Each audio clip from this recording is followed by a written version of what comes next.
Check, check, check, check, check. All right.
Yeah, yeah, yeah, yeah, yeah, yeah. Oh, baby. Ah. What's up, family? Listen, I just went live a minute ago, and man, shit, my computer shut off. Brother John, what's happening?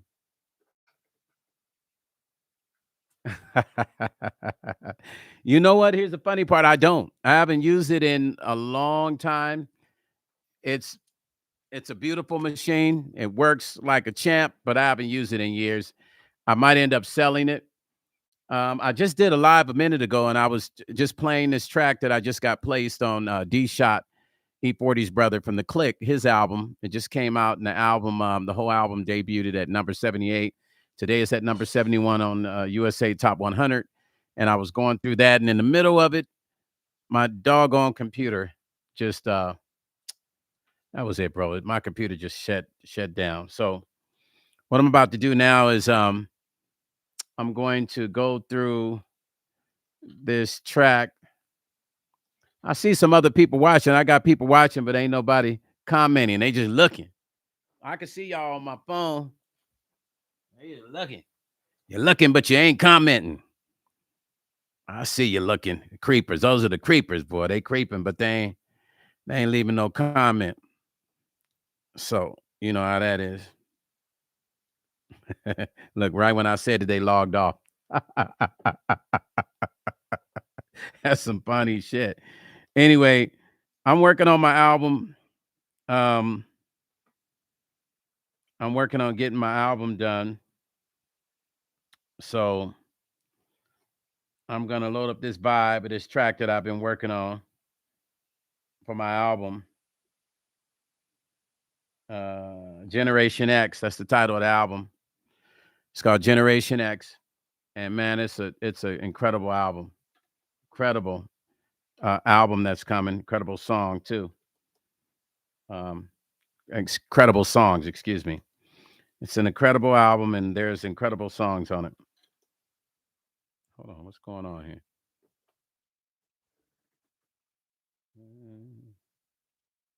Like I'm not hearing nothing coming from my output.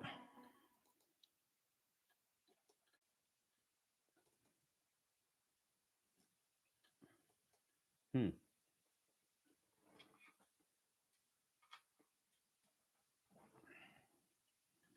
One of them things. Now it wants to freak out on me, huh?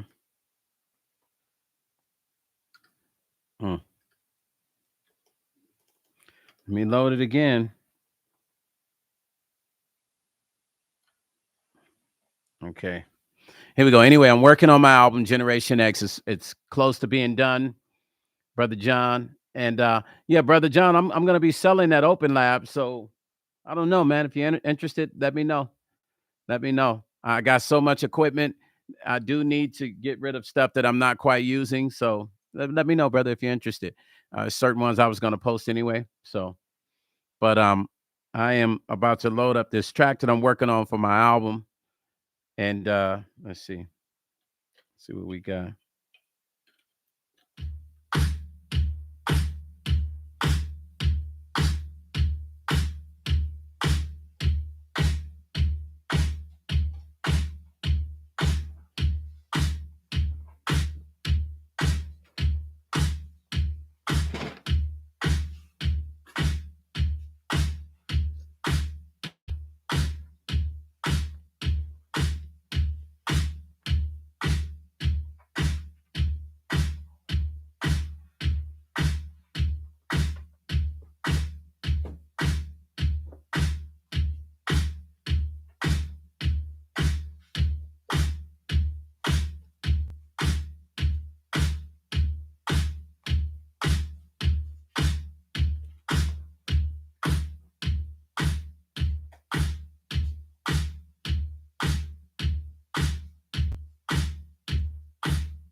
Oh yeah, man. The Open Labs is the truth.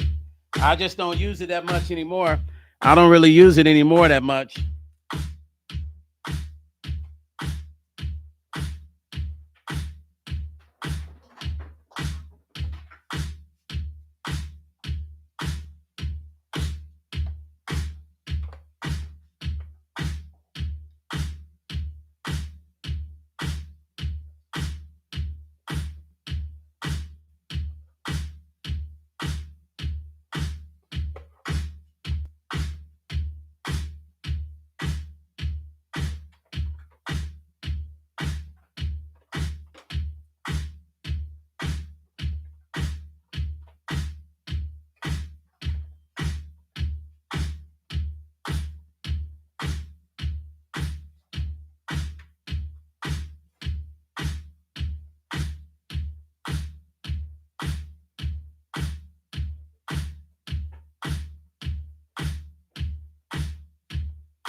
I do use the MPC 3000 every once in a while.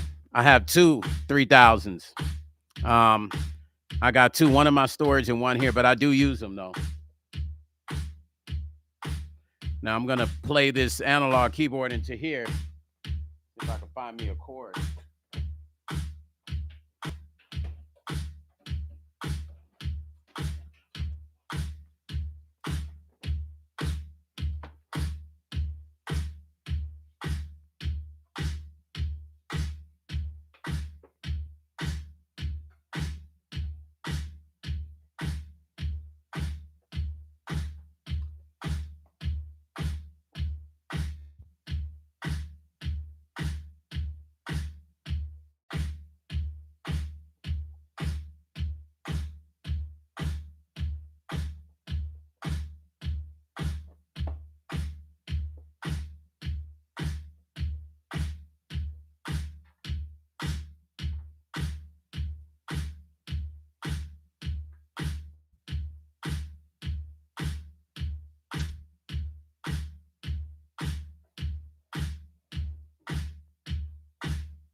I have to get this album done.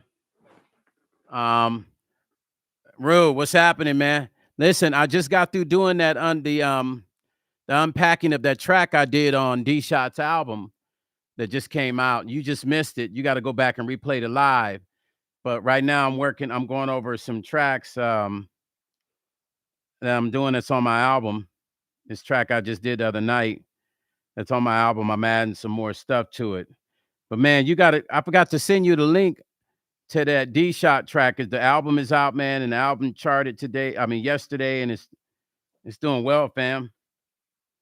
Hold on for a second. I'm trying to set this output up on here. Input 1. I'm not hearing nothing though.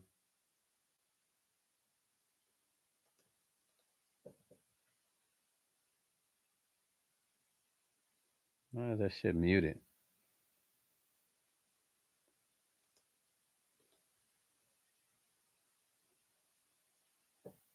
Okay. Here we go. So I am trying to.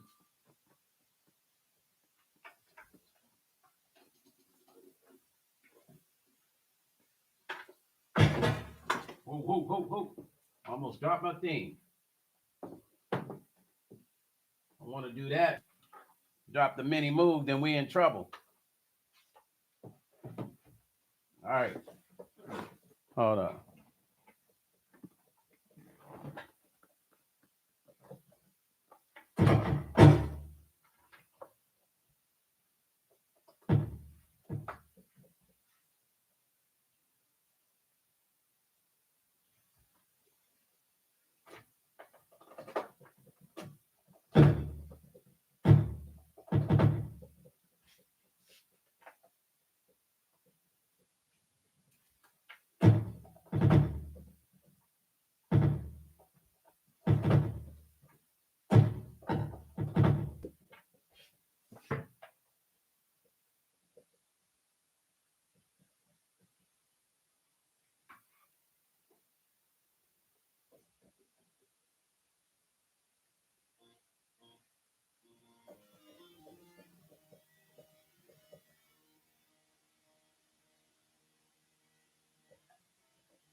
Turn this volume down. I'm just popping shit.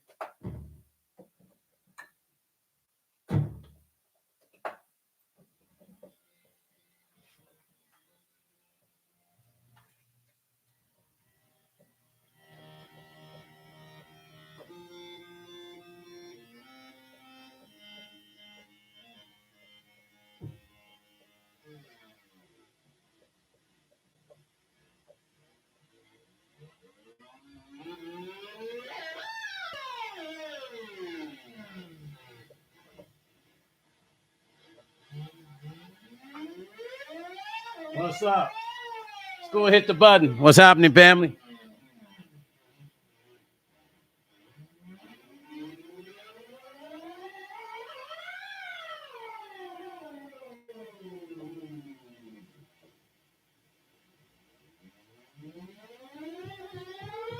I'm messing with this mood.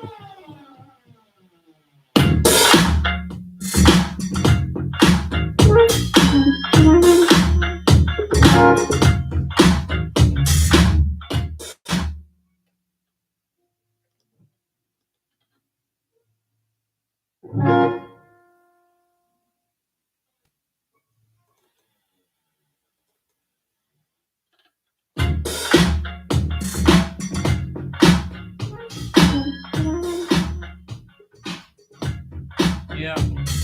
So what I'm doing, this is a song that's gonna be on my album.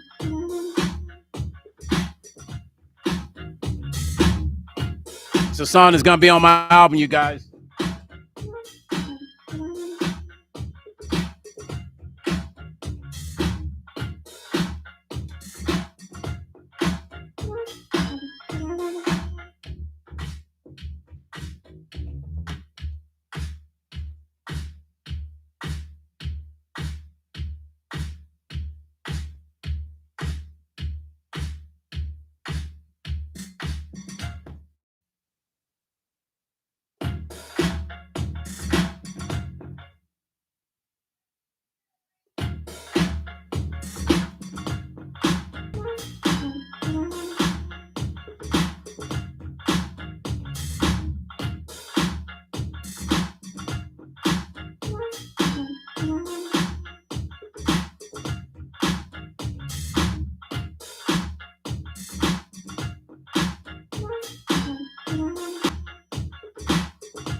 Hey, listen, this song, this track is so dope.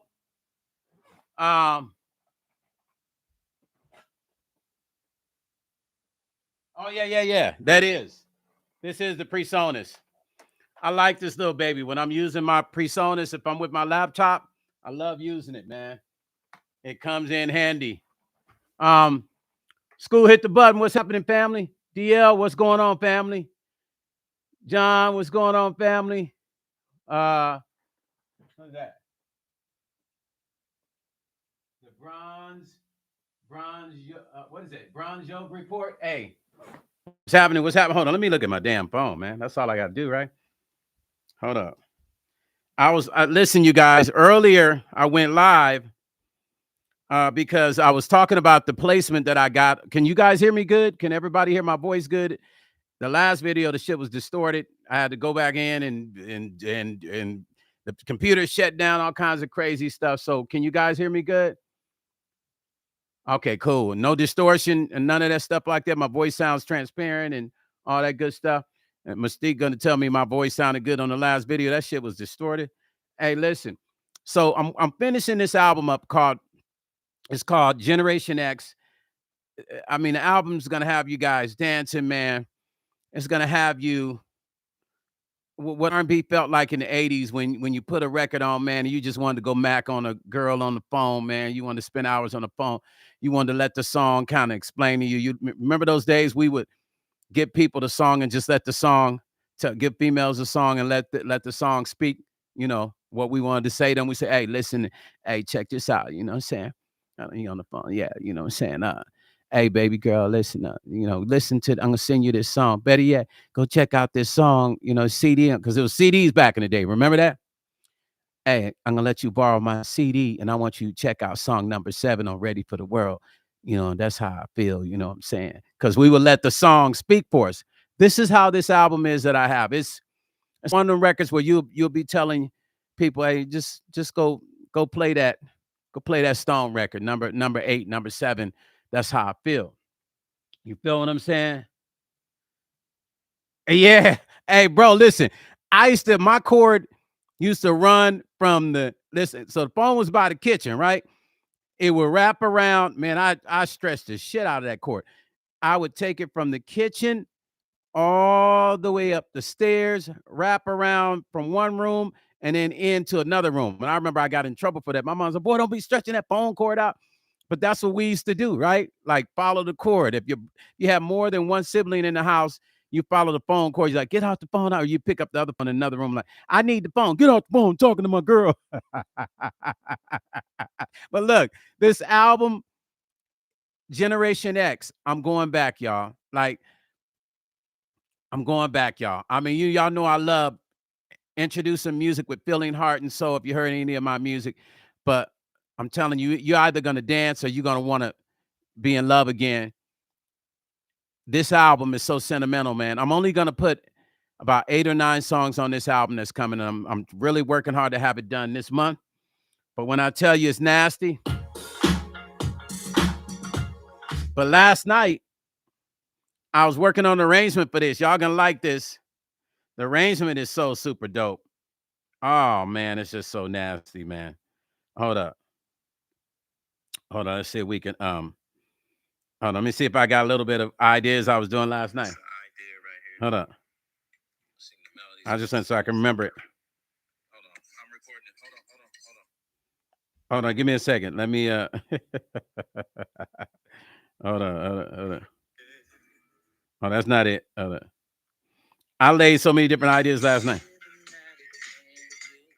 Okay, check this out. Hold up. Hey, sorry you guys. I get excited about this shit. Hold on.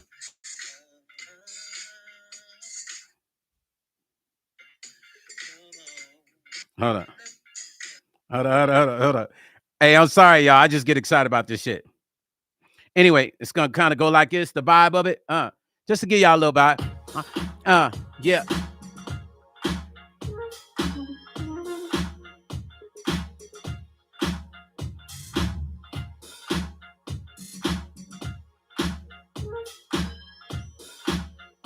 All right, here you go. I feel the magic in you. Okay. All right, here we go. I feel the magic in you, girl. There's nothing that I won't do that about it. Oh, baby, I can let the love. Say what? I got something to thinking of. Hey, oh, nothing I won't do tonight. Hey. Hey,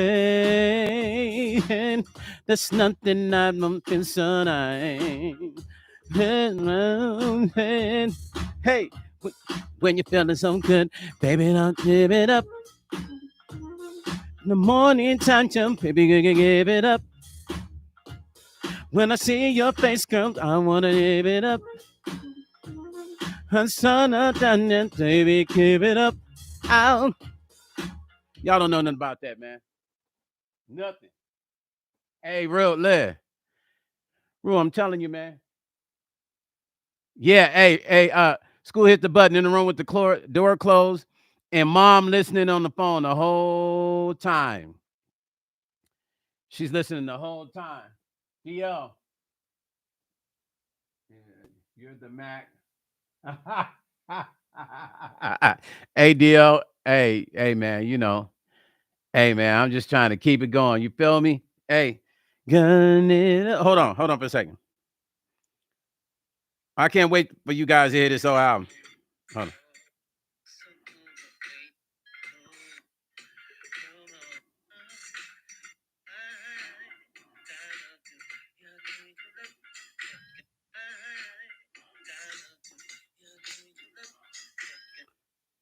Yeah.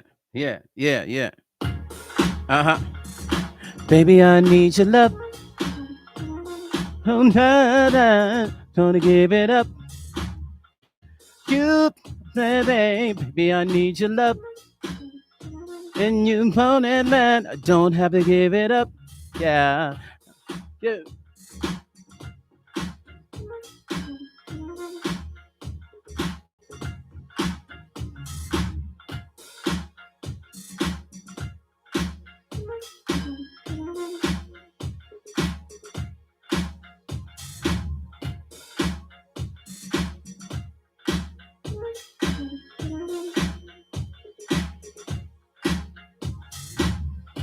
I was trying to add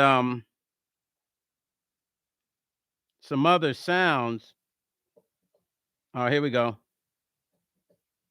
First got to turn on from the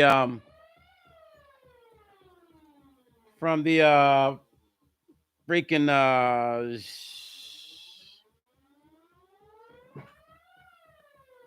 sorry you guys. I just went old man on it on myself. The Moog. A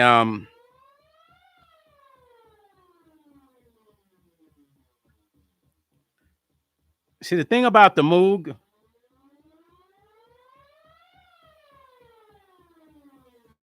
is there's so much you can do with this Moog, you guys. So I'm trying to find some cool sound. Hold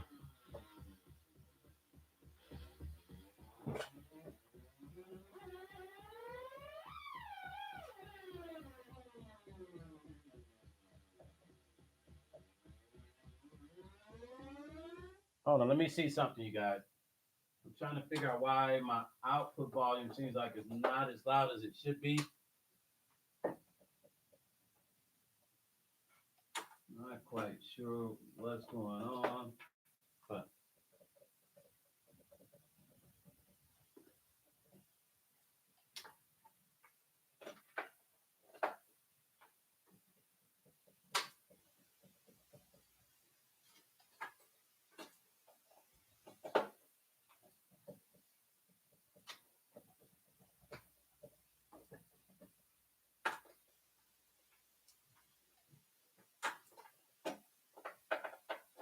um,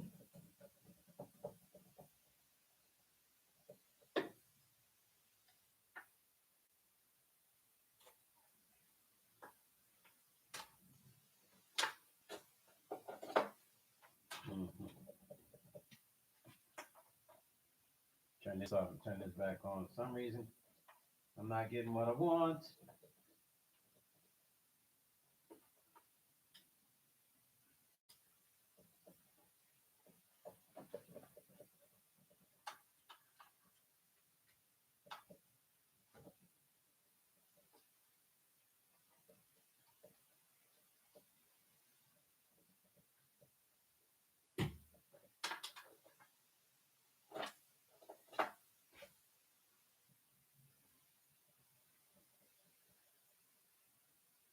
Oh shit.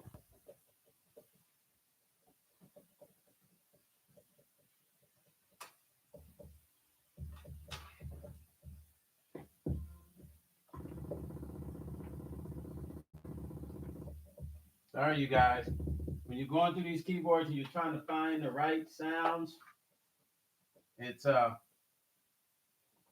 not easy because you just try to find all the right sounds and get stuff dialed in, which takes a lot of times. It takes a lot of hours to do that.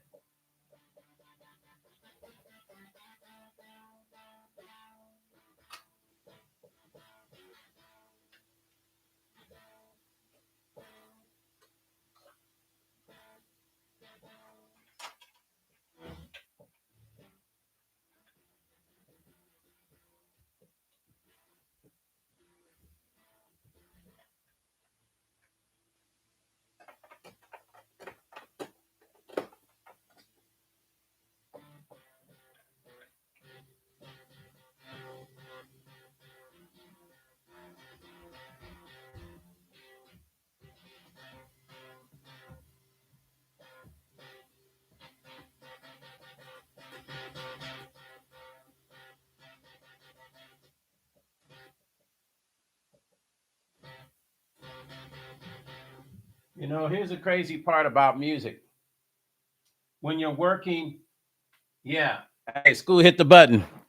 Straight up. Real studio life, fam. It's like it's all I know. It's all I do every single day. And sometimes it drives me crazy because when you have these creative ideas popping like I'm doing now, I don't want to lose them.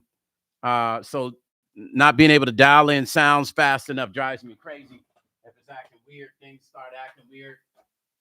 That's the good and bad part about analog. There we go. Okay.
Yeah. Oh yeah. Look, live man. Listen, how did Rick James do his string arrangements for his songs? Uh, hold on. Let me look at that. Give me a second. Uh, Hi, Rick James does string arrangements for his songs. Can high level string arrangements like that be made with virtual instruments? I see you grooving. I wish I could have that much fun playing tracks. Listen, so yeah, you can definitely duplicate that because those were all live string um, sections and instruments. But now with all the virtual VS, man, let me tell you something. With those VSTs now, like the sky is the limit. And I tell cats like me and the fellas in the band, like me and Levi, because you know Levi was producing a lot of those records with Rick, and him and I talk about the Moog because the original Moog was used on the record. But all those same sounds are still in here, all of them. Um, and we talk about that, but then we talk about how all the excuse me, no editing. We talk about how all the virtual sounds now are so magical and they sound so good that it's hard to tell the difference because they're actually sampling all live string ensembles. You know what I mean? So you can definitely replace that now with with all the virtual stuff, bro. Like there's no need. Like I mean, the sky is the limit now, and it's so beautiful to go from the '80s to having that to now being in this time um period to where like whatever's in your imagination, we don't need 15-piece band, we don't need a 5-piece band. Literally, like, when I write records, I do everything myself. Like sometimes I'll play the guitar parts and I'll call Lonnie Motley from the Parliament Funkadelics. I'll send it to Lonnie and say, hey, can you replay that guitar? I'll hit my boy Larry White up that produced a lot of records on Bobby Brown. I say, Larry, replay that guitar for me. You know what I mean? Because sometimes I just want my cats on the records. You know, my circle of cats I deal with. I like to keep, like when you look at those liner notes of all those records and you see all those musicians that were on those records, right? There's something magical about that. So part of the magic to my records are um my cadences and the fact that I got a crew of musicians. I have access to almost every major musician in the music industry if I need, right? So I'll come up with the grooves like the bass groove and stuff like that, and I might play keyboard bass or live bass, and then I'll say, you know what, let me call up this person, let me call up that person. I want their name on the record. Because you got to understand, when I'm building records, I'm building a historical story, of my legacy, so that years to come, back and down the road, when people are picking up my vinyl, like you know, every time I release an album, there's vinyl available on my album, and so when they turn that vinyl over and they're reading, oh man, he worked with Lonnie Motley. Lonnie Motley, you know, did records, Dope Dog. He was on this record, that record with George Clinton, this record with that person. They're like, dang, he works with all these cats, and these are legendary cats who are still in the game, who are older than me, but are still in the game, who respect me enough that when I call them, like if you look at my Happy People video, every single guy that's playing behind me in that video are legends. Every single one. Every single person in that video are legends. You understand? I had Bo Barrington from the Temptations, Lonnie Motley from the Parliament Funkadelic. I had Poo Poo Man from the Parliament Funkadelic. I had D. LeVance from the Isley Brothers. Of course, I had my fellas, you know, Landis and Nate from the Stone City Band, all legends in that video. So you know, all the hip top musicians in the industry have a lot of respect for me because of my integrity and my musical integrity. Because when you put, like I said, I ain't tooting my own horn, but when you put my records on, you know that I'm not here to play games. I'm here to deliver great music. And so, yeah, man. I mean, to have those musicians to be able to use virtual sounds and reduplicate those elements like back in the day is beautiful, man. And I'm telling you, DL, man, I love it. You know what I mean? Rue, Happy People. Yeah, Happy People. If you guys haven't heard my song Happy People, it's at the top of my channel. As soon as you go to the channel, the video pops on Happy People. Go peep it out, man. It's a deep song. It's beautiful. It's vibey. It's real. Just like this one gonna be. Because when I do the video for this, it's gonna be like, yeah.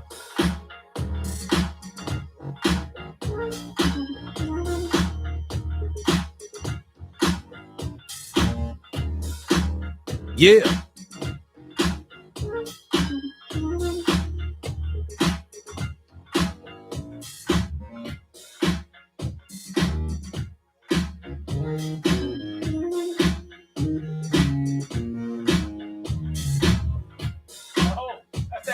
Parliament.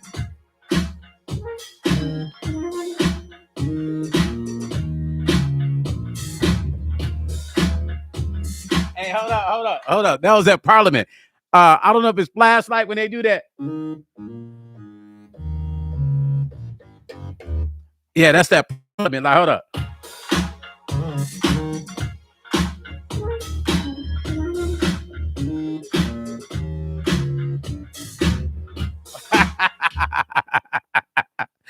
Yo, that's nasty, man.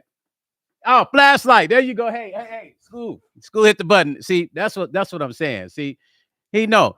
Listen, I'm messing around with it, and all of a sudden I come across that melody, right?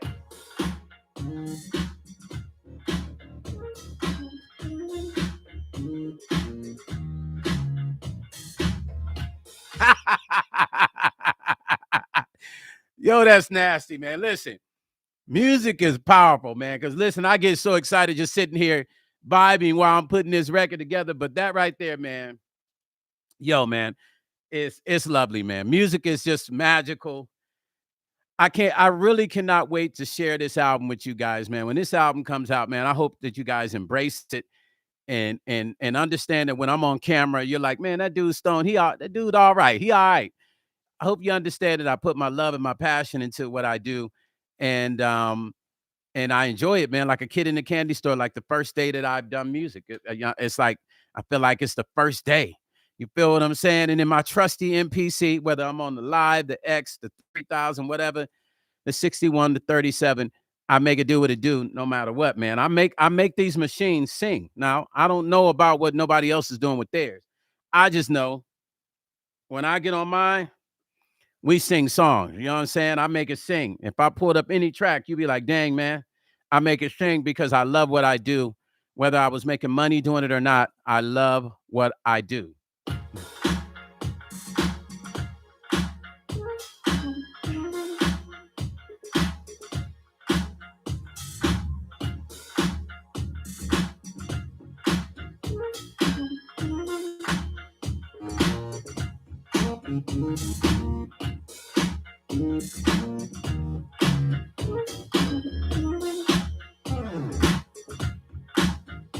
Yeah, so I probably lay the vocals on this tonight or tomorrow. I'm literally trying to do 2 to 3 songs a day, cut the vocals and all that, but at the same time, hop on here, show y'all love because you guys show me so much love, man. And then another thing hold on, somebody said, can you explain baseline creations when you get the chance? Absolutely. I can do that now. If school hit the button if you want me to, family. Let me know. I can do that now. Let me know. Yeah, I can explain it. So, because people always ask me how am I able to come up with the bass lines I come up with. Number one, I'll be honest with you. Um, I just, I mean, okay, here's the truth. Growing up playing drums were the fundamental background for me. But I'm going to explain to how you can get good at playing or coming up with bass lines. Me being a drummer has a lot to do with the cadences that I sing, as well as the bass lines I come up with. And then being involved with some legendary bands and being around all the legends, you're forced to get better because these cats, if you're sitting next to them and they're playing a line and you're like, oh man, I like that. Show me how to play that. You have to be able to retain what they show you. You know what I'm saying? And I've been fortunate to be around some heavyweights who have taught me little stuff, but I've already had what it took to be able to pick up on what they were trying to give me, right? So with bass lines, what I tell people from my experience, you know, um, the rhythm and the bass always goes together. They go together. So if you're listening to the cadence of that rhythm, right? And you know whatever melody that you're using, like if you got the chords, and from the chords, I always tell people you have a hard time figuring out bass lines, listen to your chords. Or if you're using samples, listen to whatever sample loop you're playing, whatever that is, and find the bass chord in that. Find that bass note. It might take you a little time, but listen to it. Everything always has the rudiment note, which is usually that bass note. It always, you'll have the chorus and you'll hear the bass note, and always learn to follow that bass note. Now, if there's no guide like chords or a melody, then follow the rhythm of the drum.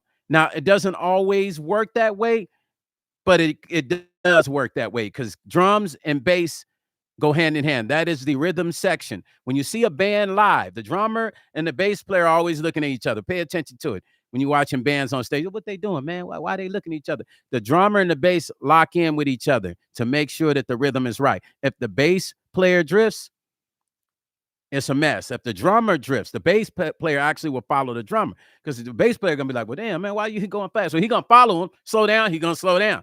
So drums and bass lock. That's the fundamentals of all rhythm sections, which is why James Brown was always his mind was crazy creative because he knew how to get the drummer and the bass player to work in syncopation with what he wanted.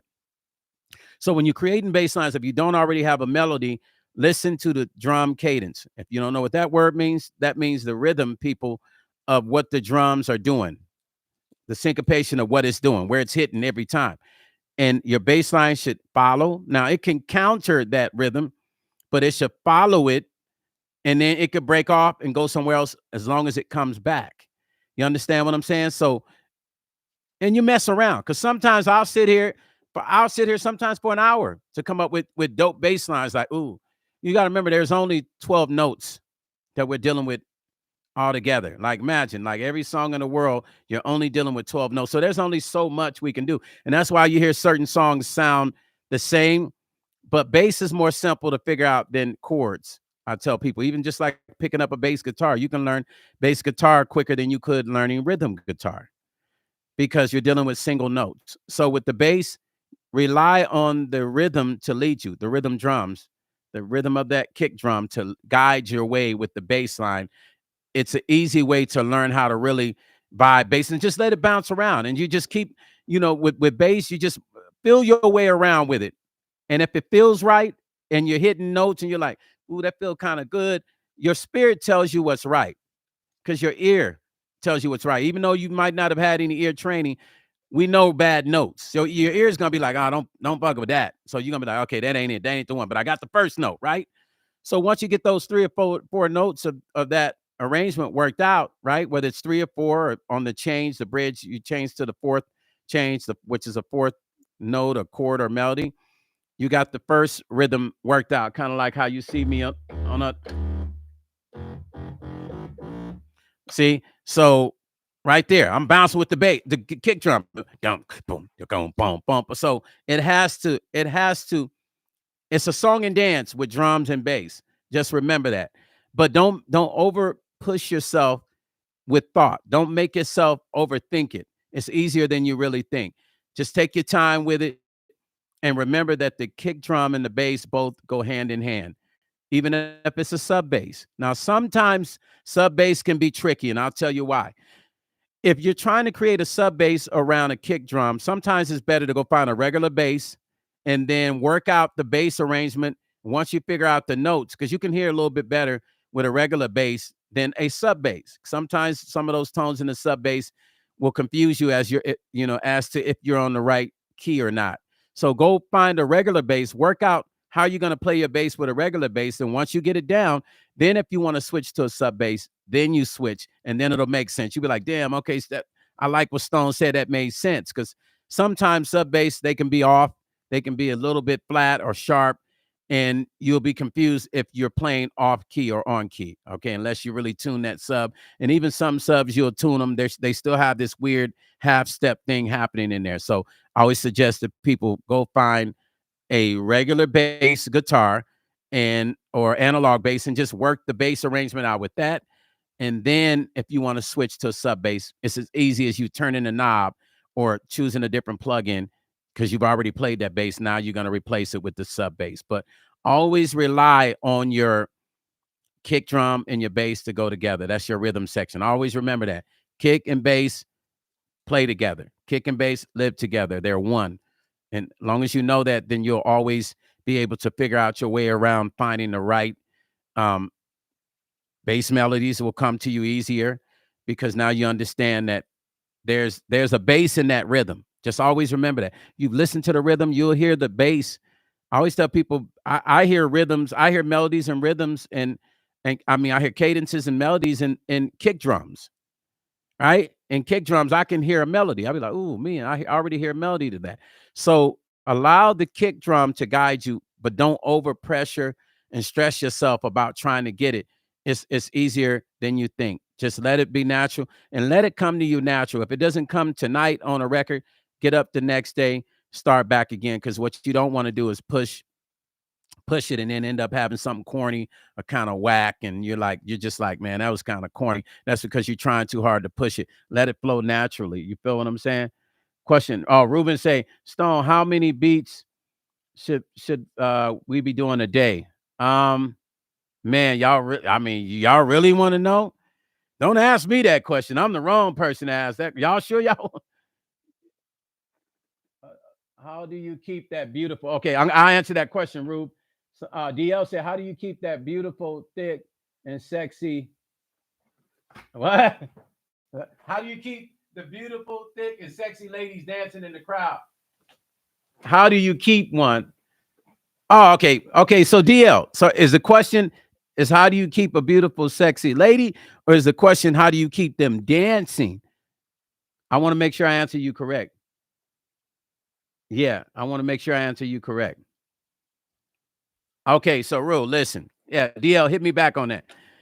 So Ru, listen. Honestly, man, you probably want to be doing 10 to 20 tracks a day. I'm just saying. I'm just saying that's how I operate. 10 to 20 tracks a day should be easy for everybody to do if you're dedicated to your art. Eh, Most people are not going to do that. Most people probably settle around 1 to 3 tracks a day, 1 to 2. Push yourself. Come on, man. Shit, 10 to 20. Why not? That's easy. When I worked for Grand Jury Warner Brothers, my initial contract stated that I had to have 5 masters a month. Man, I was cranking out. I remember I was sending them 20. One time I made a mistake and sent them 20 songs, but my deal was not just production. I had to write the lyrics, melody, and vocal arrangements to it. And first I was doing 5, and I was trying to be impressive. Made a mistake, and they changed my contract to 20 a week because I was doing 20 a week. Really, I was doing 20 to 40 a day, but I was turning in 20 every Tuesday with lyrics, melodies, and vocals. And then they changed my contract up. And then I did that for years. And I was like, man, I was so burned out. Um, DL said 10 to 20 beats per. Yes, 10 to 20 beats per day, family. Um, DL said, are you able to program drum beats in your DAW as well as you can play them? How does a person get better? Yeah. Now here's the crazy part. I can get on PreSonus and I can program my drums. I sound the same way I sound on the MPC. I sound on the PreSonus. I sound on any DAW Logic because it's me. I can even get on little beat programs on the phone and still be like banging it out because I don't know. I think once you get the cadence of understanding of how that goes, and it's kind of like soup, right? You make it in your sleep. Gumbo. Once you know how to make it, your fingers know, right? Your tongue knows the technique. He go boom, put that in there, right? So you just know. But you said also, you said, let me read it. You said, you're able to program a beat about a person is right. And how does a person get better? Consistency. Brother DL. You just have to keep doing it nonstop. Don't stop. Nonstop.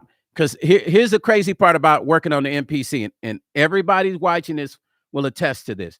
You can take 1 week off on the MPC, come back, and you're rusty. Why that is, I have no idea because it happens to me too. If I take a week off the MPC and come back, I'm fudged up, bro. Like I'm just kind of like, damn, man. I mean, I'm like, that's corny what I just did, right? So no breaks, fellas. I don't care if you're doing 1 beat a day. You can't take no breaks because the MPC is one of those machines where it allows you're using your brain in real time all the time, right? And you're using your fingers. This is special, right? This is what makes all of us sound different than each other. My right hand might be longer than the left hand. My right finger might be longer than the left one on the left hand. It gives you your own unique sound. But if you're not creating every day, when you jump back on the MPC after a week or 3 weeks or a month, it's gonna be whack. I'm just gonna be straight up honest. See, a school, my boy, school hit the beats. The school hit the button. I guess school hit the beats. I might have to use that. School hit the button said he does 4 to 5 on the MPC a day. Yeah, that's about right. On my lazy days, I'm about 5, you know what I mean? Did I ever sign a bad contract? School hit the button? Man, bro, I could tell you, I could write a book. I could write a book about I could write, let's just say this. I'll say this without saying negative, because what I learned about this business is when you deal with very powerful people in the music industry like I have, you can get blackballed. Will I ever really tell my all of my story and disclose names? Hell to the Nizar, A to the Niz A. No. But what will I share some of my experiences? Let's just say this. I've written on so many major records that you guys don't know that I was behind the scenes working on that I didn't even get credit for. Now, do I blame the person that was in charge of my business or over me? No. I really just blame myself. And I didn't have a manager. I didn't have any family members supporting me like that. So I had nobody to look out for me. I charge it to the game, but I teach new artists what not to do and what kind of deals not to take. And I try to tell them to stay as independent as possible as they can. Um, if I calculated how much money I was owed in publishing, it would make you guys head spin on the stuff that I've done, records I've worked on. There's a lot of records I worked on that my name's not even on the credits. A lot. I'm not even making this up. These are all real stories, but a combination of me not really putting that out there has allowed me to still be in this business, because if I'd have went hard and just put all that business out there, I wouldn't be sitting here talking to you guys now. Wouldn't even still be in this business, because I would have definitely got shut down. You kind of got to learn to pick and choose your battles in the music industry. And I'm thankful for those that have been behind my career and have given me the opportunities that I've had, because had it not been, I wouldn't be here again. So you kind of got to look at the good and bad points. But now, would I go into touching any bad deals again? Hell no. I'm sharp now. I mean, because I had to learn at a young age what was good and what was bad. Nobody was looking out for me. So what I tell artists and people, I always tell them what's a good deal and what's a bad deal. And I tell them, listen, you got to understand the record deals is not what you think. Record companies are still ran the same way they were the last 60 years. Nothing has changed. And it's not going to change for you unless you have sold millions of records. And even the ones that have sold millions of records, you got to remember Michael Jackson at the top of his career was making $1 per CD, $1 per record. Yeah, records was going what, $20 at one point, even at $10 on the low end. Imagine $1. And see, that's the thing. Independent artists are spoiled right now. They don't understand how good they have it. So as soon as somebody asks an independent artist for 50 cents, hey man, I'm going to help your career, I just need 50 cents. 50 cents, you're robbing me. The real music industry model is 10 cent a record, 15 cent a record. Janet Jackson was getting 50 cent at one point, and I don't know, I think her it tapered off at 50. I'm not sure. I have to do my research, but from what I know, Michael was making $1. Madonna was making around close to what Michael was making, kind of, sort of.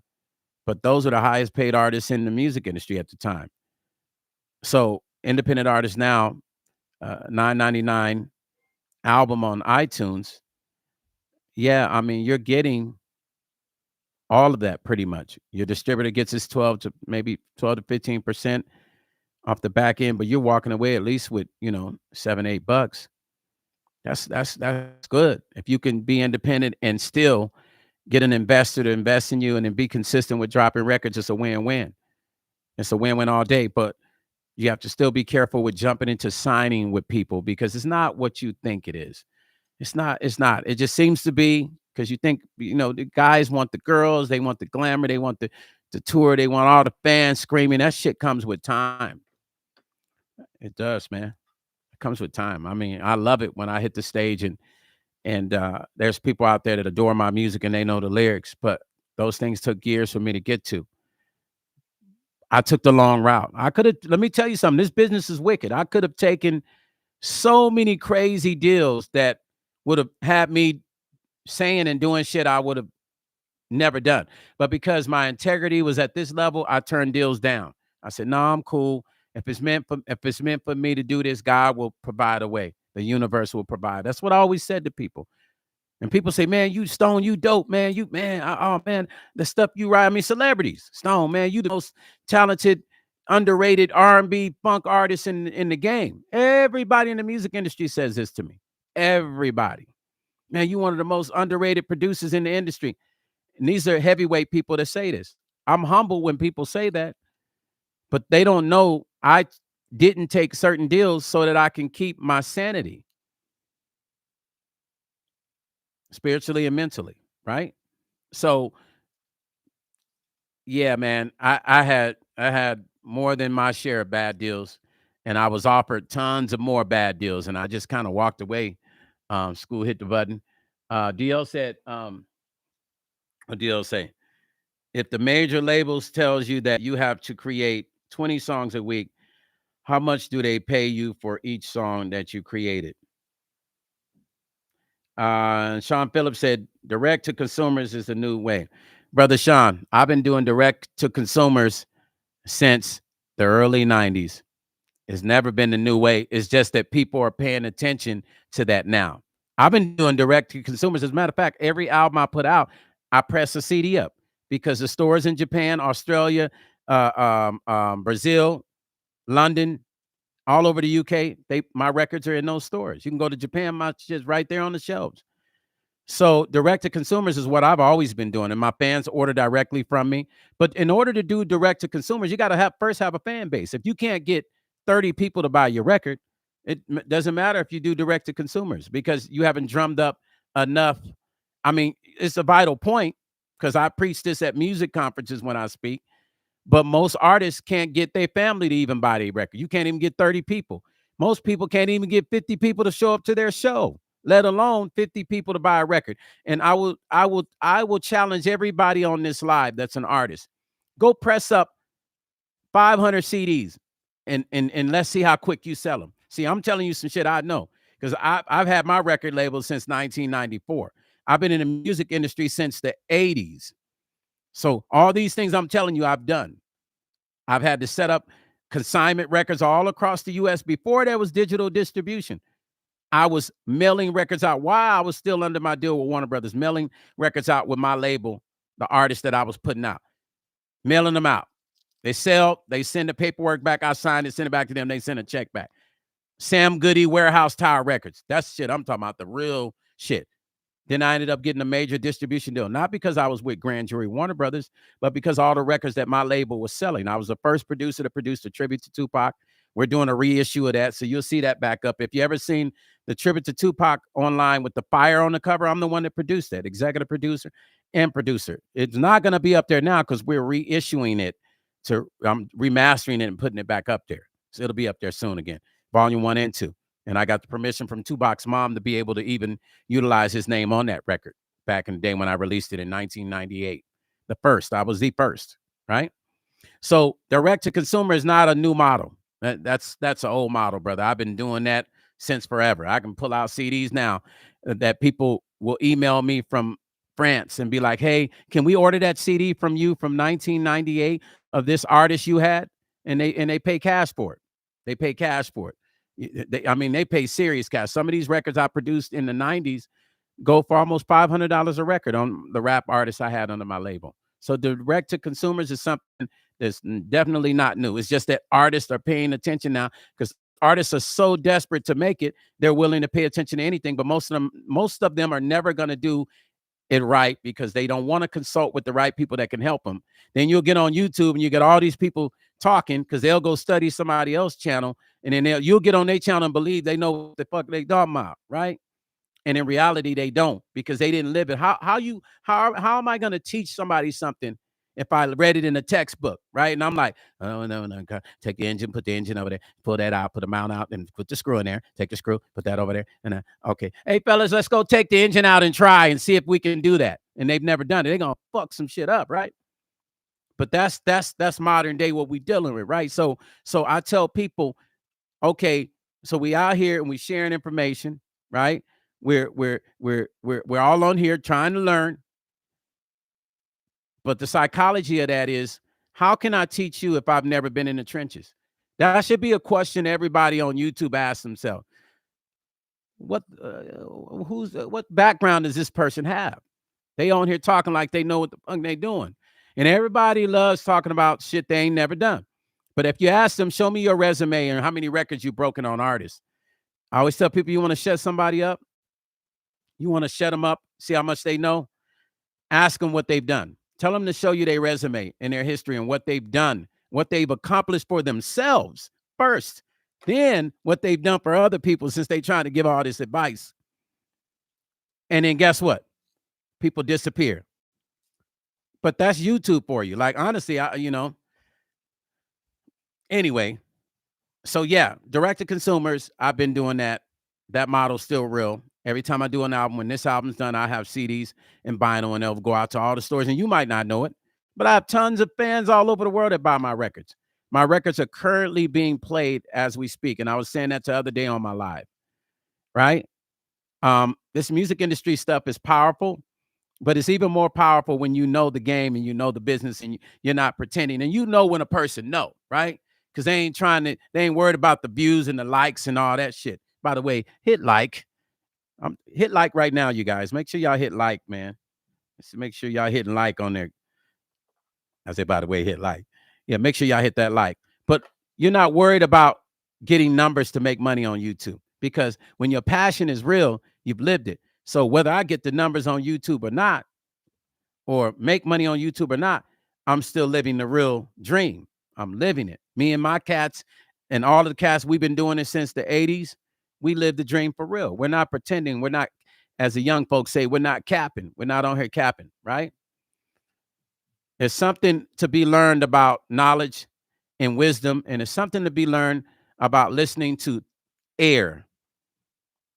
When we're supposed to listen to people that know better, like the OGs used to teach us. They say your uncle's supposed to tell you what you're doing wrong, and if your uncle's not there to tell you, who's going to tell you? And then fast forward to the future, this young person or this man ends up getting caught up in shit that they probably wouldn't have gotten caught up in, but they had nobody to tell them. So when I speak, I'm telling you, I'm giving you facts. That's why you hear that passion in my voice, because I've lived it and I still live it every single day. I live this. I wake up in the morning, I cut records. Album done, hit the road. Celebrity call me, they here in the studio with me, I cut their albums. People call me, they're consulting with me how to break their record. How do I break this in Billboard? How do I break this in iTunes Top 100, Stone? See, I'm not just an artist. I'm not just a writer. I am not just a producer. I am business. I am the business. I am music industry. I am all of that an artist should be, that has had as much history as I have. And then you'd be surprised how many celebrities don't know this business. Be surprised, man. So when I speak, I know sometimes it might sound like Stone, man. That dude Stone be talking. That nigga be talking. You'll be like, man, he just be talking. No, there's some deep knowledge in the words that I speak. But you better have your pen and paper, because I tell people, don't call me asking questions, because it costs my consulting. You can book some consulting time with me. We talk. But if I'm talking, I'm giving you free game right now. You ain't got to pay for it. It's free game.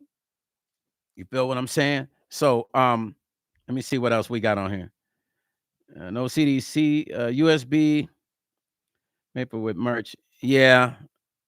Sean Phillips, that's all old game too, fam. I'm not on here mushing y'all, squashing everything y'all say, but I got to keep it real. Everything y'all saying is shit I've done, and it's not new. Maybe y'all just think it's new. That shit is old. But Brother Sean, thank you, though. I appreciate you bringing that up, because maybe there's somebody on here that don't know about that, right? Not CDs, USB, blah, blah, blah. I can sell about 5 a day.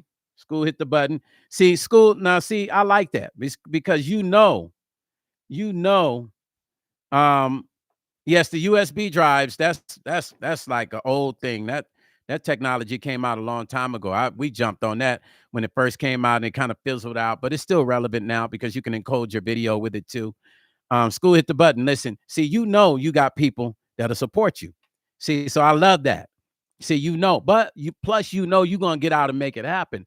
And that's the kind of passion we have to have. We got to take back control of music. If we are not getting the streaming that we want to get, then the whole course direct to consumers work. But if the consumers look at you like, I don't want to hear another rapper, or I don't want to hear another singer. How do you get them to listen? How do you get them to listen? Great music.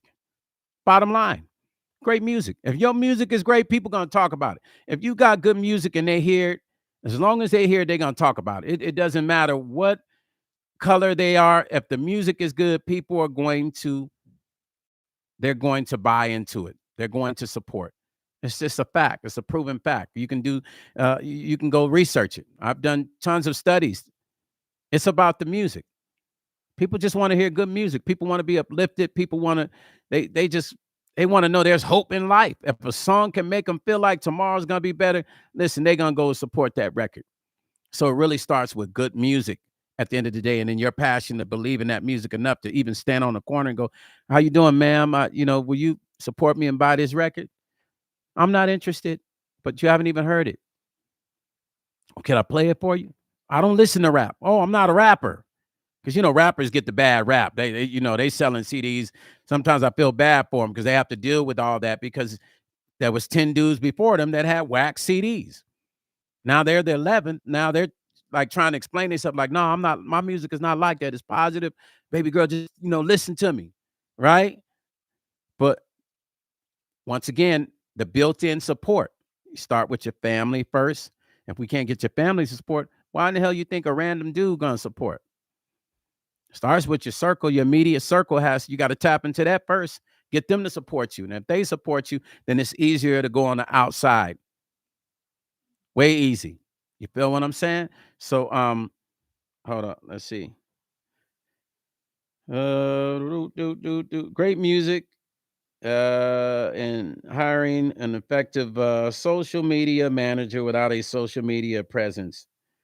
Barely any artist can get heard. So that's a double-edged sword. Who is that? Khalif, did I say that right? Khalif wins. Tell me if I'm saying that right. Khalif wins. That's a double-edged sword. Okay, so let's talk about me. I'll use myself as an example. I'll get on social media tomorrow and do a post, and people interact. You ever get those people that hit you, be like, "Hey man, hey, you need help with your promotions, man? Send me your stuff. I'll promote you on my page." And then you go to their page, be like, "All right, bro, let me, I got you." And then you go look at their page, and they got 1 and 2 likes, but they really believe they can help you promote. But their page is not even fleeked out at no point, not even at 20%, not even at 5%. Social media. Here's the thing: if you got 10,000 people on your social media page, how many people do you really think are supporting you? Let's be honest. If you got 10,000 people on your social media page, how many people do you think that actually support you? I'm just curious, man, of what you guys are going to say. How many people you think are going to actually support you? I'm waiting. Tick, tock, tick, tock, tick, tock, tick. Everybody's thinking about that one, huh? Tick, tock. Y'all ain't got nothing to say? Where everybody at? Y'all done fell asleep on me? Let's wake y'all up with some of this music.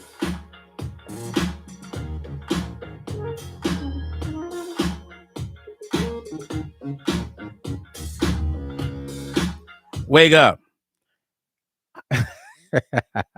I think it varies from artist to artist. No, give me a number, Sean, brother Sean. Don't tap dance around the moon with me. DL said 26. See, DL, you know. Chef Banner said 200. No, it's actually less, because most people fake. There we go. Now we talking. Now we talking. Khalif. Now we talking. That's what I'm talking about. That's the real truth. That's the real truth. Most people, followers on social media, are not even real. John said 20%. It's way less than that, brother John. See, in business, you learn that you're going to always do 1%. Always do your numbers based on 1%, because it's a conservative number, and you're always going to hit that number, right? So if you got 10,000 people, y'all tell me now, what's 1% of 10,000? Come on, work with me. Let's go. What's 1% of 10,000? Tick, tock, tick, tock. Come on, y'all. I know we all went to school. What's 1% of 10,000? Okay, look, there we go. Now that's about right. Now that's if now that's only if you have real 10,000 followers on Facebook. Most people on Facebook, most of their followers are not even real. Uh, you're a special. Okay, you know what? Brother Khalif, you can come sit in the chair next to me, brother. I like you, man. Okay, he said, artist is your special talent with your skills, and you have played actual gigs on stage. Most cannot market themselves like you can. Now that's a smart brother right there. See, he didn't TikTok right into the right clock. Listen, he knows exactly what he's talking about. He's 100% correct. See, that's what I was waiting to hear somebody say. Most of the well, I'm going to get to what he said too, because I like what he said, because he has a 100% valid point. Most artists don't have a history. He or she has not told their story. Okay, everybody on YouTube that saw me only see me because I've told my story somewhat. They see a little bit of me. If they first meet me, they don't know shit about me. Then they start researching, saying, oh, this dude's been in this game for a minute. They're learning my story. But if you don't have a story and you haven't paid dues, how can you begin to make somebody into a believer when you don't have his story? You don't even have a story about yourself. Okay, when they're breaking records to radio, you know what they call it? What's up, family? Welcome to Stone Paxton Music and Life. Is it Elmi? Elmi Tichi? Hey, hola, buenos dias. If it's morning there, buenas noches. If it's night there, I'm so happy to have you. Thank you for tuning in. You're in Brazil, in Spain. Where are you? Please let me know where you guys are from too. You got to have a story for a person to believe in you. You have to have a story for a person to want to support you. How do you get a story? You pay your dues, performing talent shows. It has to start somewhere. You got artists that don't even want to do talent shows, man. They just think they done already made it. Ain't that some shit? They want to do showcases. They want to skip the talent shows and go to showcases. You gotta lose and win some talent shows first. You got to build a fan base up. You got to get women to come out to the show. You got to get your homeboys to show up every week to a show. I did all that in my lifetime. And guess what? I still do it now. When I drop a record, I still got to hit the road. I still got to do this, hit the stage. I'm still paying my dues. It doesn't matter if you made it or not. You still paying the dues. But the difference is people believe my story. When they're breaking records at radio, they say you have to have a story. And so you guys say, Stone, what does that mean? Okay, when you're breaking a record to radio, the one radio station, if you're breaking it, let's say you got P2 radio station, but you're working your way to P1, which is prime time. So you got the community stations playing you. You got 30 community stations playing you across the country, the college stations and local, urban stations, right? And then that's like P2. So then the P1 stations start looking at that, and then your manager starts to go across the country where you're getting all those radio plays, and they say, hey, sir, hey, radio man, I love to see if you would support this record. And they do this. Why? How much marketing dollars are you spending on the record? And what are you doing? And is it out? And all this shit, right? So then the manager goes, well, here's the story. Here's the story. They will look at all those radio spins from the P2 stations, and then he'll go, oh, wait a minute. I've heard that song before. It showed up in my radio radar. So when I say story with yourself, it also applies to even breaking records. In records, you got to have a story for other stations to build you, and it keeps going on to the next level, right? That's why you always see going for ads on March 31st. This record, going for ads at radio on March 31st. They're building a story for the record. You also have to build a story for your life and career as an artist.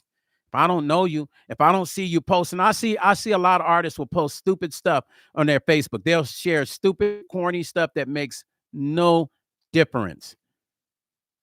I don't see them posting their music. I don't hear them talking about music. They might post every once in a while, but they'll be post a female twerking. They'll post some stupid stuff that has nothing. If you look at my Facebook page, my Instagram, any of my pages, I don't post nothing that has not nothing to do with music. If it's not music, I do not post it because I want you to know that I'm real. I want you to know that I'm in the trenches and I'm living this, and this is in real time.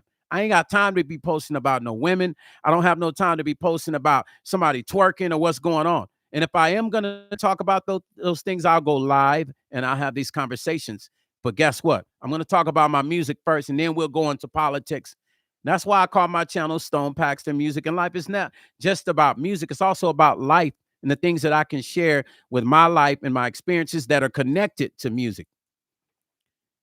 Look at any artist that you know, you guys. Everybody on this live, thank you, brother Khalif. Look at any brother Sean says, I didn't even know people still listen to what? Terrestrial radio. Oh, absolutely. Oh, yeah. Everything you're hearing on the radio being broken is still being broken at terrestrial radio, brother. Where you been the last 30 years? It's still, yeah, yeah, brother Sean. We still, I mean, you still got digital radio, but terrestrial radio is still a big part of radio. That's what's fueling all these concerts you see. You know, Negroes ain't sitting in the cars listening to XFM radio every day, and they damn sure not listening to internet radio stations every day. They're listening to the physical stations, which all, by the way, have a digital version of that station also. So they're playing it on their digital side as well as their physical side, right? But once again, go look at any, like we all know artists. We all know artists. Go look at any artist you know, and within the last 24 hours or 48 hours, and tell me on their page what they posted. Nothing about their career and nothing about their music. Nothing showing that they're expanding or reinventing themselves or about their music. They only post whenever a single's out. Man, I post on my page. Go look at my Facebook page. I'm always posting about my music because that's my real life. And then I get on YouTube and I share a little bit of my personal life. You know, like this show that's coming, you're gonna see some of my personal life because Stone Paxton Music and Life. But I'm still writing my story. I'm still writing my story, brother Khalif. I'm still writing my story, brother Sean, every day, and everybody on this live. School hit the button. I'm still writing my story, you guys, every single day. Every album, every single, every conversation, I'm still writing my story. He said, that's interesting that thank you for sharing your knowledge and experience, brother. Listen, at the end of the day, um, that's all I have. But I know that the knowledge will help somebody be able to maneuver a little bit better. They might do it different, but at least they'll have the shell, the outline drawing of what I said is possible or isn't possible. And even if it isn't possible, they're able to say, okay, well, Stone said it isn't possible, but I'm going to try it anyway. He told me that's going to happen, though, but I'm going to jump over it. So if I can share my experiences to help anyone continue to grow and be better as an artist, producer, a writer, arranger, that's what I'm here for. Because I'm not going to tell you stories about, well, I almost had a record deal, or I was signed to this label and then they dropped me. All my stories are in real time and transparent. I lived it past and I'm still living it present. It's all real and in real time. Period. You can run into just about any artist in the music industry and they know me. And if they don't know me personally, they'll say to you, oh, I know Stone Paxton. Yeah, I always hear his name. And why is that? That's because of my integrity of music. That's because of how I work in the studio. That's because of my passion of when I speak and they hear me speak and they're like, this dude know his stuff. They don't just, industry people don't just give respect up to you. They don't just, it's hard to get respect from heavyweights. You got to really be on your shit. I'm honored to have that kind of respect, but it did not come easy. So when I get on here and I'm sharing this with you, or, it's only because I want you to experience what it's like to really be lined up with something and know that certain stuff you could have done a different way, but the outcome might have not been what you wanted. So you went the direction you wanted to and still achieve that same goal. See, there was 2 roads I could have went. No, 3. The middle, left or right. I chose to stay in the middle. Now that was the longest road to my goals, but it was the most secure and guaranteed mentally, physically, and financially for me in the long run. And that's the road I've been on, and I'm still on that road. And when I tell you that my phone rings all the time with celebrities calling me asking for my help, that's not a metaphor. That's the truth. It's the truth. Because they know that I know my shit and I make no excuses for delivering, whether it's in the studio or whether it's business. The only thing I have to learn to do is be careful with the people that I help because honestly, somebody asked me, and I think a school hit the button. I don't know if it was Sean, brother Sean asked me about contracts with labels. My biggest issue has been helping people. Even though I say I still like helping people, you notice that, right? But I've helped the wrong people. I've helped people where they've come back and try to really do some really crazy financial things to me, man. When I've done nothing but help them. They try to come and get a bag off me in a real dark and derogatory way. So I've had to learn quick because in my 50s, I never thought I'd have to deal with some of the things I deal with. And most of those people I've had those issues with have been African Americans, unfortunately. Why? I don't know. Probably, to be honest, 90% of my problems in the music industry I've ever had has actually been from our own people. So I've had to learn from that too. So I'm careful about which folks that I put my Midas touch on and I help their career. And when they do come to me, I'm just straight transparent, like this is how much it costs. Because I know one thing is going to happen. When I tell people my price, two things are going to happen. They're either going to be respected or they're just going to be, "Meow." I love it when they, "Meow," because that lets me know they were full of shit anyway. And they were going to be a problem for me.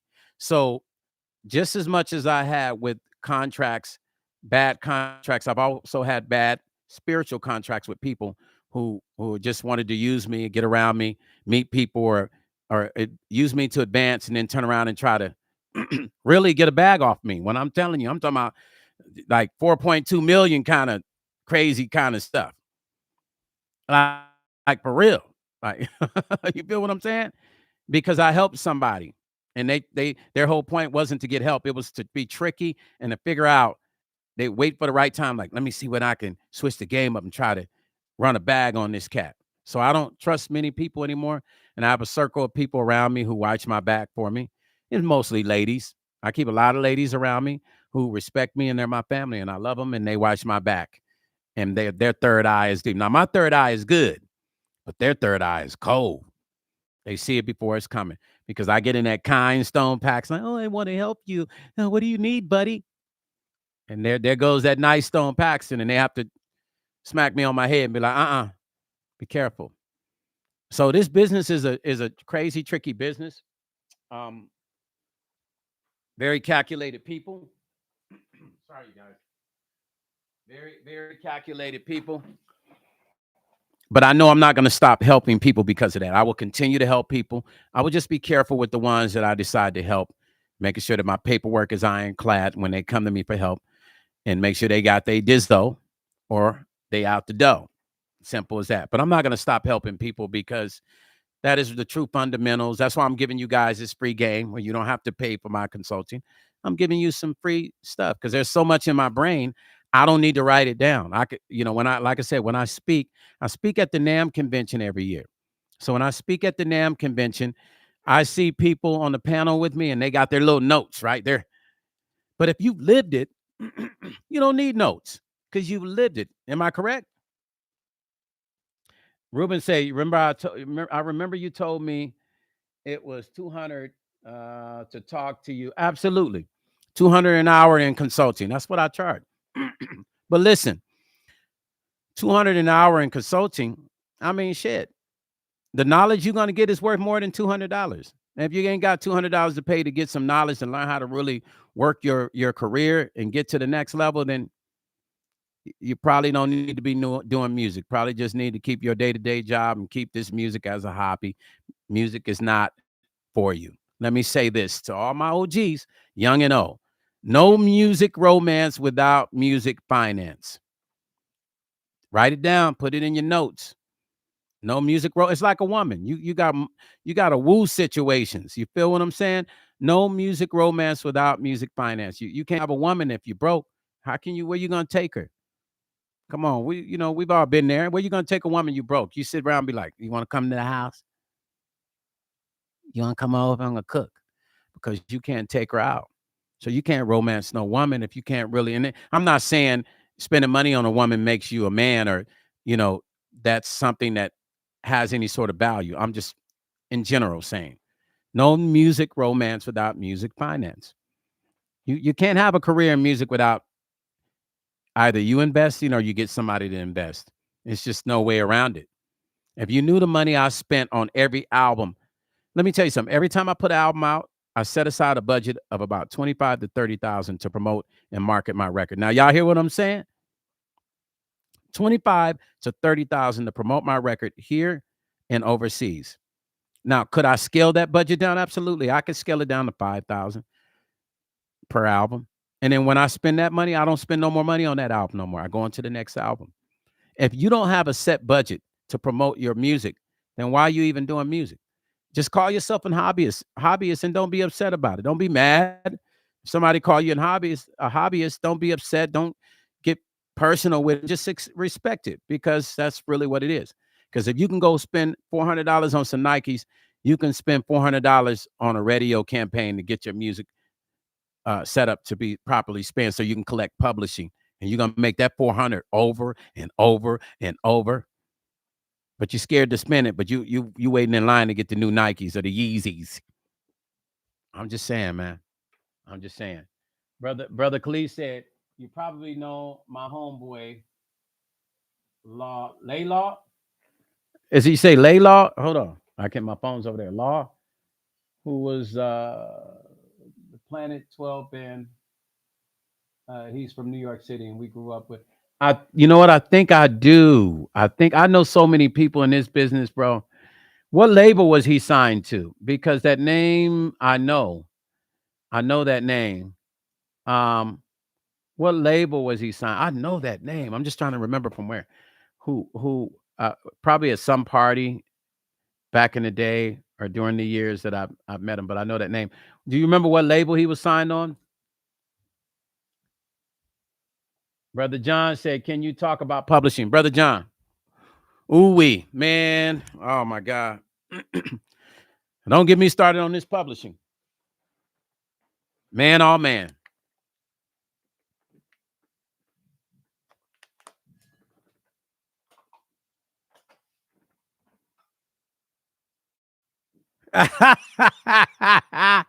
Hey, hey, brother Sean, when did you see that commercial? Oh man. Oh yes. Listen, Khalif, I do know him. Yes, I do, because my cousin Carlos McMurray is Sir Nose for years with the Parliament. So now I know where I met him at. I absolutely do know who he is, brother. Um, brother Sean. Hey, brother Sean, when did you see that commercial? And yes, I'm in a reality show on MTV that's coming on the 17th. Yeah, that was me, my man. Y'all don't be judging me when y'all see this show. Don't be judging me. He said, you trying to marry two Asian women chicks. I think I saw it on Zeus TV. Yeah, they showing it on MTV Zeus. Somebody saw it on Comedy Central. Yeah, I'm marrying. Yeah, man. Just watch the show, man, when it come out. You know what I'm saying? You'll see, man. Don't judge me though, but you'll see. Yeah, it's interesting. Hey, Ruben, you over there cracking up. Hey, but listen, no music romance without music finance. Remember that. And make sure y'all put in your phones. Don't forget to watch that show. Make sure you make a note in your phone on your calendar. Uh the 17th, season 3. I'm definitely I'm definitely gonna watch it. Brother Cleve said, "Oh snap. I met Sir Nose multiple times. Say back in the day, small world. I'll text Law tomorrow. Yeah, tell him Carlos' cousin from Vegas. Tell him Stone Paxton, Carlos McMurray's cousin from Vegas. Hey, brother, have a great night. Thank you. I'm about to log off too because I didn't kept you guys on here too long. Man, listen, I love you guys. Thank you for the energy, brother Sean, brother Khalif, brother Ruben, Mystique, Chef Banner. I'm trying to see all the names, but I can't see. Listen, any names I forgot, please forgive me, you guys. But I can't see it because I'm on this big TV right here. Um, The beautiful, but hey, you just not logging in, fam. Just heard the D Shot record you did, Stone. Definitely a good replay with Bobby Womack. Thank you, fam. Did you okay, so you went and listened to it because you were on earlier when I was breaking it down, right? What's up, brother CJ, the maestro? Man, listen, we've been on here for a minute, man. We had church, bruh. We had church. Brother CJ, go check out that D Shot. I did a video breaking down the D Shot record from the Click, E40's brother. Go check out his album. It's called Bag It. Is it Bag It? Bags It. Uh on iTunes. Just type in D Shot. I did the song uh She's Off the Cuffs. Go check that out. Bro, it just dropped. It's number 71 on top 100. Yeah, bags it. Bags added. Damn. Thank you, family. I should know that shit. I don't know why I don't. Bags at it. Yeah, go check it out. It's called Bags at It, CJ, and peep it out. Tell me what you think about it, man. I remade that Bobby Womack and Keek the Sneaks on there. I'm singing on the chorus, me and my boy Alan McNeil. So you got my little co-writers, producers, and co-writers credits on, man. It's dope. It's an honor to be involved with legends. I'm gonna log on more. Only reason I'm doing these lives because you guys asked me to do it, man. I love you guys. Thank you, brother CJ. The Beat Buffet, man. Thank you, fam. Yes, sir. You, exactly. By D Shot and E40's brother the Beat Buffet says. So don't forget, you guys. That's all legends, all legacy right there. Listen, thank you guys for logging in, showing me love. We're gonna continue to do this. My album's coming. I'm hoping I'm gonna get the love from all you guys, which I know you are, and share it with your family, your wives, your girlfriends. Have them go download that record when I announce the pre-orders. Peace and love. I'll catch you on the next live video. We're gonna keep doing this. All right. Blessings. Have a good night, you guys. We out.